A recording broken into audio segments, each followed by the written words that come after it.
आप सभी का स्वागत है जन भारत टीवी में। मैं हूं आपके साथ फरहान। आपने देखा किस तरह राज्यसभा में भारतीय जनता पार्टी की बड़ी जीत हुई। दिल्ली बिल लोकसभा में तो पास हो ही चुका था, अब राज्यसभा में भी मंजूरी मिल गई है।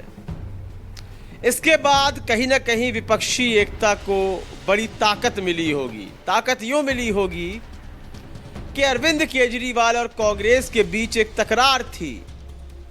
अरविंद केजरीवाल बड़े बड़े वादे लेकर के आ रहे थे, करार लेकर आ रहे थे कांग्रेस के पास कि यदि दिल्ली बिल को लेकर कांग्रेस अरविंद केजरीवाल का साथ देती है तो वह तमाम वह वादे पूरे करेंगे जो उनसे वह कर रहे हैं। लेकिन कांग्रेस बिल्कुल भी इस मूड में दिखाई नहीं दे रही थी कि वह अरविंद केजरीवाल के साथ खड़ी हुई है, लेकिन राज्यसभा में समर्थन किया अरविंद केजरीवाल का, जिससे विपक्षी एकता को ताकत मिली कि आगामी लोकसभा चुनाव में कहीं ना कहीं अरविंद केजरीवाल, कांग्रेस और तमाम विपक्षी दल एक साथ चुनाव लड़ेंगे। लेकिन इसी बीच विपक्षी एकता को एक बड़ी चोट लगने वाली है। जैसा कि मैं हर बार कह रहा था कि चुनाव जीतने के लिए या अपने साथ हुई किसी नाइंसाफी को लेकर ही कोई दल भारतीय जनता पार्टी के खिलाफ हो सकता है। और मैं बात कर रहा हूं जयंत चौधरी की, राष्ट्रीय लोक दल की। आपने देखा किस तरह उत्तर प्रदेश के चुनावों में वह अखिलेश यादव के साथ मिलकर चुनाव लड़े, भारतीय जनता पार्टी के खिलाफ मोर्चा छेड़ रखा था, खोल रखा था, लेकिन वह मात्र दिखावा था। भारतीय जनता पार्टी के खिलाफ जिस प्रकार के शब्दों का प्रयोग किया जा रहा था, जो आरोप लगाए जा रहे थे, अब वह दिखावा मात्र साबित हो रहे हैं। मैं जयंत चौधरी की बात कर रहा हूं। उत्तर प्रदेश के चुनावों के बाद जयंत चौधरी को लगातार भारतीय जनता पार्टी के संपर्क में देखा जा रहा था।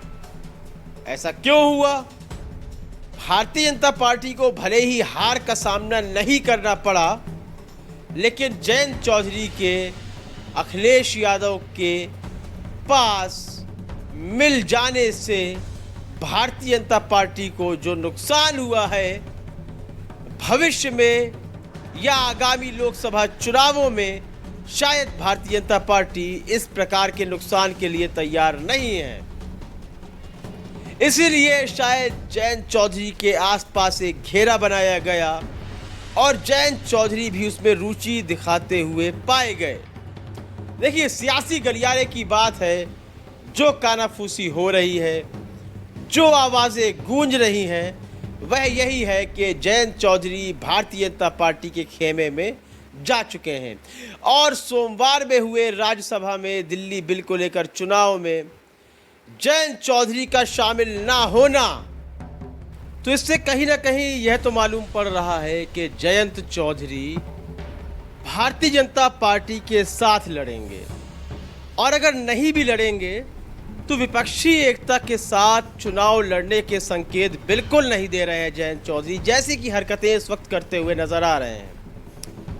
और केवल जयंत चौधरी ही नहीं, तमाम ऐसे नेता हैं जो आगामी लोकसभा चुनाव से पहले भारतीय जनता पार्टी का दामन थामेंगे। अब तक भारतीय जनता पार्टी की आलोचना करते रहे हैं। आपने जयंत चौधरी को भी देखा, जैसा कि मैंने पहले कहा कि दिल्ली का ये जो बिल है, यह बेहद महत्वपूर्ण था। अरविंद केजरीवाल भी बार बार गुजारिश करते रहे कि यह लोकतंत्र को बचाने के लिए बेहद आवश्यक है। तो फिर यदि विपक्षी एकता का कोई भी नेता, कोई भी पार्टी इस बिल में शामिल नहीं होती है, तो उससे यह स्पष्ट हो जाता है कि भारतीय जनता पार्टी ने किसी न किसी तरह का दबाव उस पर बना रखा है। यह बिल्कुल स्पष्ट हो रहा है। तो जयंत चौधरी के बारे में आपकी क्या प्रतिक्रिया है, आपकी क्या राय है, कमेंट सेक्शन में अवश्य दें। कार्यक्रम को लाइक और शेयर करें, चैनल को सब्सक्राइब करना बिल्कुल भी ना भूलें। तब तक के लिए इजाज़त दीजिए। धन्यवाद।